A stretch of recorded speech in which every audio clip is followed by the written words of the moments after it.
example number 2.2, it says that a man wishes to estimate the distance of a nearby tower from him. है ना, एक tower है यहां पर और वो बोलता है कि उस व्यक्ति का टावर से डिस्टेंस उसको पता करना है, यानी एसी को पता करना है. ठीक है. Then what he does is he spots a very distant object from him. अपने से काफी दूरी पर, चांद तारे पेड़ वगैरह पहाड़ कुछ भी देख लिया होगा, काफी दूर पर कोई तो भी ऑब्जेक्ट है जो यहां से दिखेगा तो भी उसको स्ट्रेट दिखेगा और यहां से दिखेगा तो भी स्ट्रेट दिखेगा. कैसा?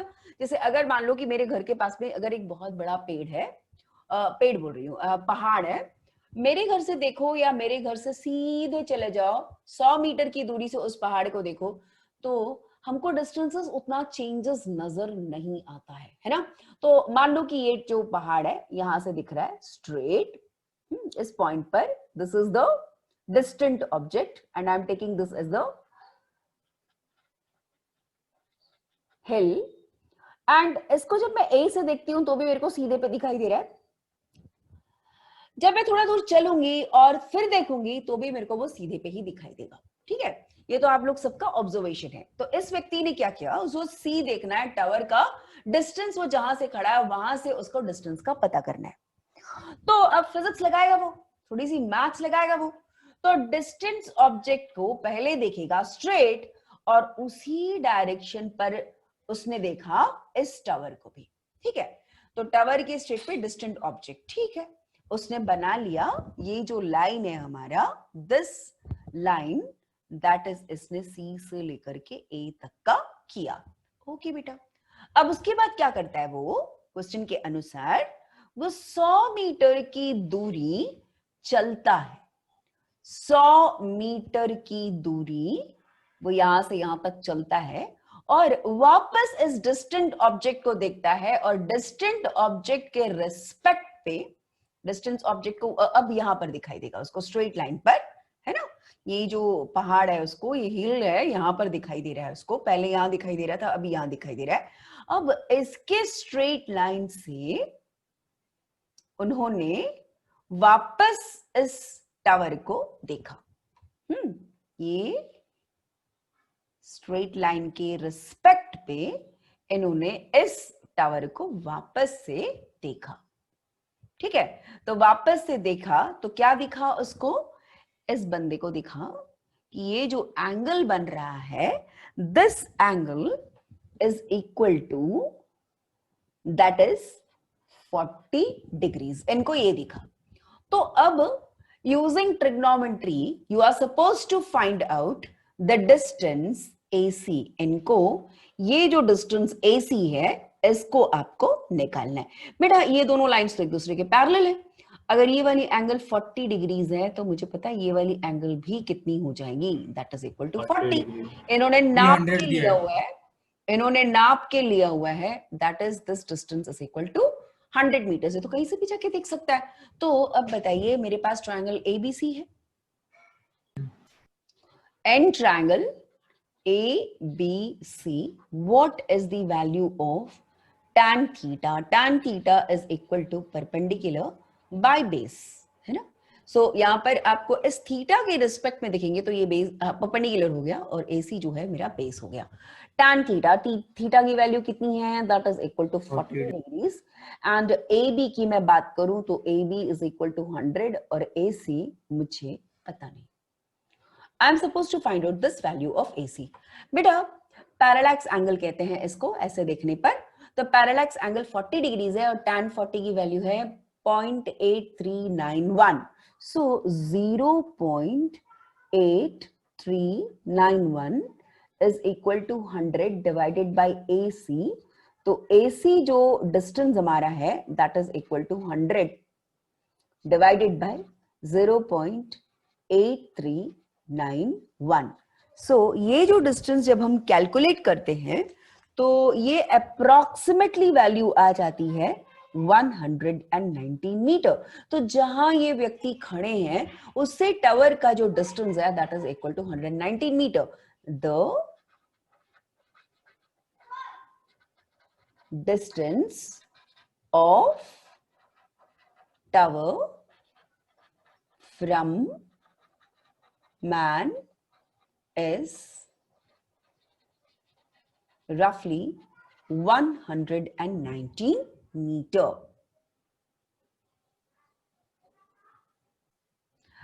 Example number 2.3 in NCERT book, page number, again it is 19. In this question, the moon is observed from diametrically opposite points A and B on earth. ये earth है, ये moon है. moon को हमने देखा diametrically opposite points and this point is equal to, हमने ले लिया P और Q. diametrically opposite angles, मतलब एक बार यहां से देख रहे हैं और एक बार यहां से देख रहे हैं. तो क्या पाया कि ये जो एंगल जो मून ने सबस्टेंड किया वो एंगल है हमारा थीटा, और थीटा का मेजर है 1 डिग्री एंड 54 मिनट्स. अब पता बोल रहा है कि डायमीटर ऑफ द मून हमको दे दिया है, that is equal to 1.276 into 10 to the power of 7, that much of metre दे दिया है. पता करो अर्थ और मून के बीच में रफली कितना डिस्टेंस है. समझ में आया क्वेश्चन? आप अर्थ के दो डायमेट्रिकली ऑपोजिट पॉइंट्स पर खड़े हो, मून को देख रहे हो. मून ने जो एंगल सबस्टेंड किया, that angle is equal to 1 degree and 54 minutes. Diameter of the moon is given as 1.276 into 10 to the power of 7 metre. आपको अर्थ और मून के बीच का जो डिस्टेंस है d, उसे आपको निकालनी है. तो डेटा हमारे पास क्या है? एंगल दिया है और यहां पर आर्क दिया है, हमें रेडियस निकालनी है. क्योंकि हमने आपको थ्योरी में बताया था कि मान लीजिएगा कि मुझे एंगल्स दिया है और आर्क दिया है, तो मैं रेडियस निकाल सकती हूं. और इसमें जो रिलेशंस बनता है, angle theta it is equal to arc divided by radius. Arc और रेडियस सेम यूनिट्स में होना चाहिए, लेकिन थीटा का मेजर ऑलवेज हमारे पास रेडियंस में होना चाहिए. ठीक है बेटा, थीटा का मेजर हमको हमारे पास रेडियंस में ही होना चाहिए. ठीक है. अच्छा, तो अब हमारे पास थीटा की जो वैल्यू है वो डिग्रीज में है, तो हम क्या करते हैं, सबसे पहले इसको मिनट्स में कन्वर्ट करते हैं, है ना. तो हमने इसको कन्वर्ट किया मिनट्स पर. तो मिनट्स पे कन्वर्ट किया तो 1 degree is equal to 60 minutes, 54 minutes, 60 minutes plus 54 minutes is equal to 114 minutes. Now what I am going to do is shortcut to convert into radians. यहां पर है आपके पास, वैसे तो इनटू 10 टू द पावर -6 रहा होगा ना, तभी नीचे 10 टू द पावर -2 आया है. एक मिनट रुको, तो आपने लिखना है यहां पर आपके पास this 114 into 60, that means I'm converting this minutes again into seconds and directly radians पे convert करना है. तो measure is 4.85 into 10 to the power of -6 radians. तो directly convert हो जाता है. This is a shortcut. This is a shortcut to convert it into the radians, right? So shortcut में हमने डाल दिया 4.85 into 10 to the power of -6 radians. Calculate किया तो आंसर मिल गई 3.32 into 10 to the power of -2 radians. ठीक है, यानी एंगल मुझे मिल गया. ठीक, एंगल पता है. और डायग्राम में ध्यान से देखो बेटा, डायमीटर ऑफ द अर्थ अगर बहुत बड़ा चीज कोई होगा तो ये जो आर्क जो ऐसा कर्व जा रहा है ना, वो स्ट्रेट लाइन दिखता है. तो हमने इस डायामीटर को क्या मान के चलना है? हमने इस डायामीटर को मान के चलना है कि इस पर्टिकुलर डायग्राम में वो आर्क है. अब देखो ना, बहुत बड़ा एक सर्कल ले लो. बहुत बड़े सर्कल का आपने एक छोटा सा पार्ट को कंसिडर करनी है. तो ये जो छोटा सा पार्ट है ना, आपको ये जो छोटा पार्ट आपको एक ऐसा, देखो बहुत ही छोटा ले लो. इस आर्क को हम लेंगे तो वो स्ट्रेट लाइन के जैसा दिखाई देता है. ठीक है, तो हमने इसको आर्क ले लिया. रेडियस पता है, तो रेडियस निकालने के लिए क्या करेंगे? Theta is equal to arc upon radius. तो radius is equal to the arc by theta. Arc की वैल्यू यानी डायमीटर ऑफ अर्थ लिख देंगे, और अभी हमने रेडियंस में एंगल को कन्वर्ट करके रखा हुआ है, उसको भी लिख लेंगे. कैलकुलेट करेंगे तो हमारे पास वैल्यू आ गई d की, that is equal to 3.84 into 10 to the power of 8 meter. Therefore, approximate distance of moon from earth is 3.84 into 10 to the power of 8 meter, which is our answer. कि if you have got a simple pendulum which is given in example 2.12, the time period of a simple pendulum is equal to t and t is equal to 2 pi root over L by G. What is t? Time period मतलब एक बार complete oscillations के लिए जितना समय लगेगा, that is time period. L is the effective length of pendulum, and G, that is the acceleration due to gravity. ये मेरे को दिया गया है. अब बोल रहा है L की वैल्यू क्वेश्चन के अनुसार 20 सेंटीमीटर है एंड एक्यूरेसी है इसकी that is equal to 1 millimetre. Scale से मेजर किया हमने एंड टाइम है फॉर 100 ऑसिलेशंस के लिए टाइम लगा 90 सेकेंड्स. 100 ऑसिलेशंस के लिए 90 seconds and it is measured by a wrist watch. क्या यूज किया उन्होंने? wrist watch यूज किया of 1 second रेजोल्यूशन. अगर आपने wrist watch देखा होगा पुराना वाला, तो उसकी जो कम से कम जो मेजरमेंट आप कर सकते हो उसमें से accurately, that is equal to 1 seconds, है ना. Unlike your घड़ी, today you have got the better version of your wrist watches. So I'm talking about the old wrist watch, है ना, जिसमें ऐसे सुइयां ऐसी चलती रहती है ना, वो वाली. उसमें हम 1 सेकेंड से कम मेजरमेंट नहीं कर सकते.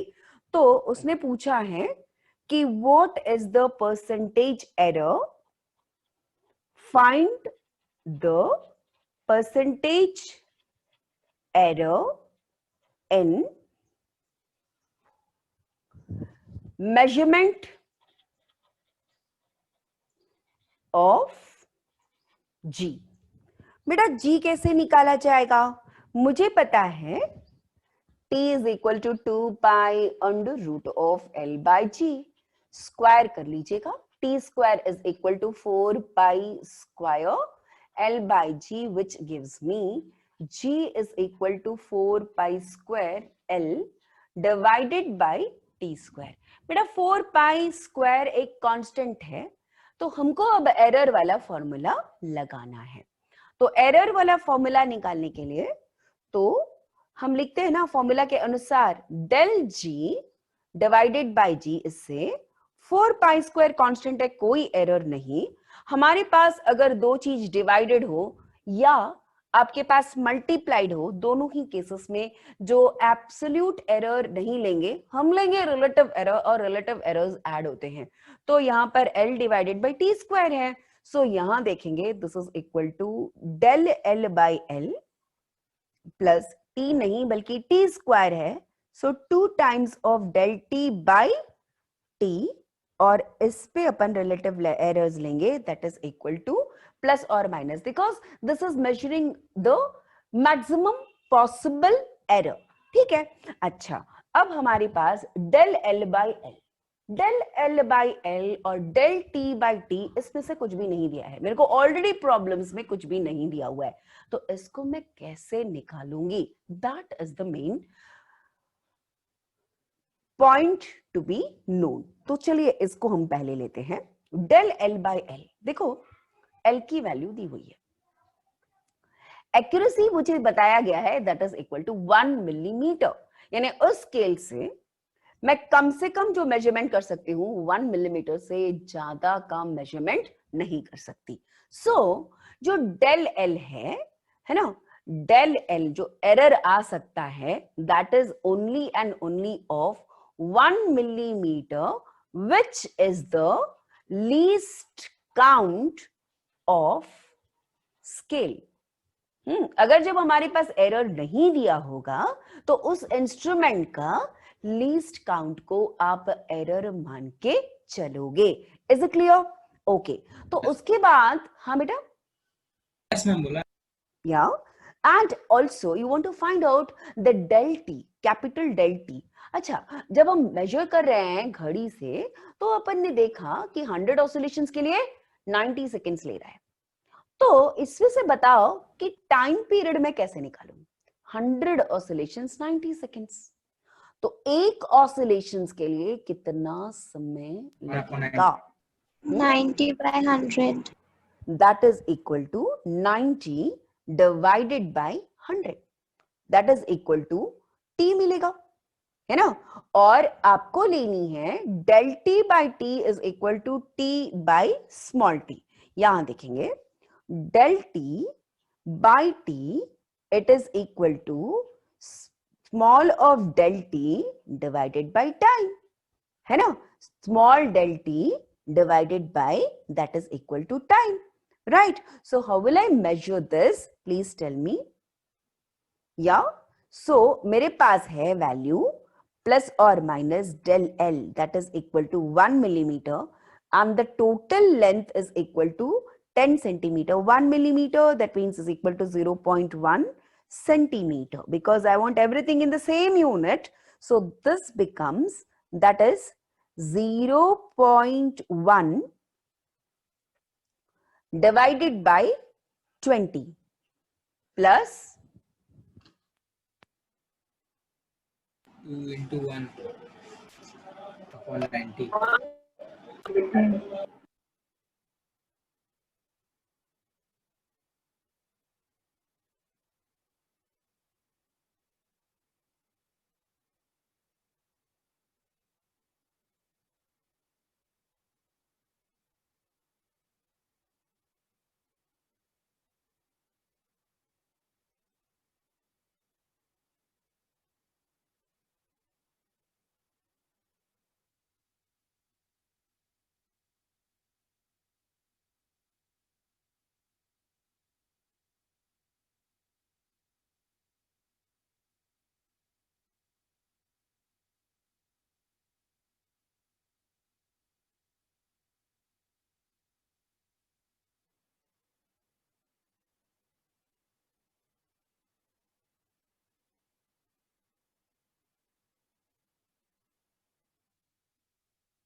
आवाज नहीं आ रहा है.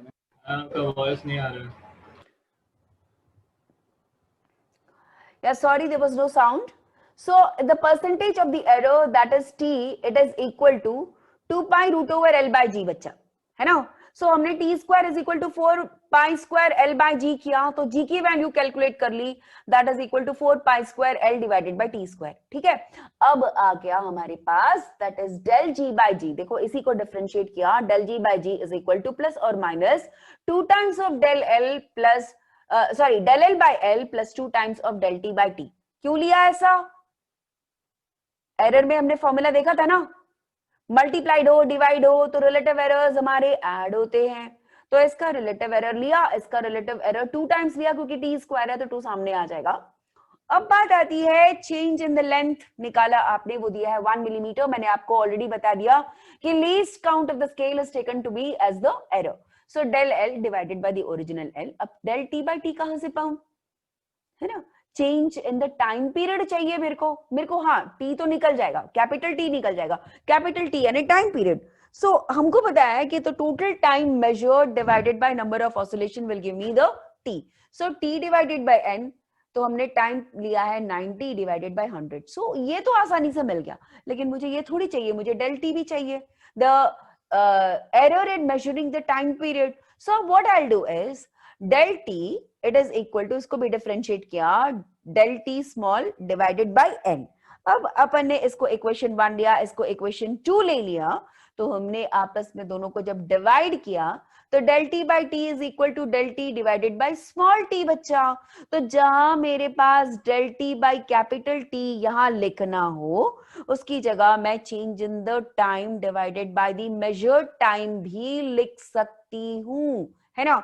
तो चेंज इन द टाइम यानी कि del t that is equal to 1 second and measured time हमने ले लिया that is equal to 90 seconds.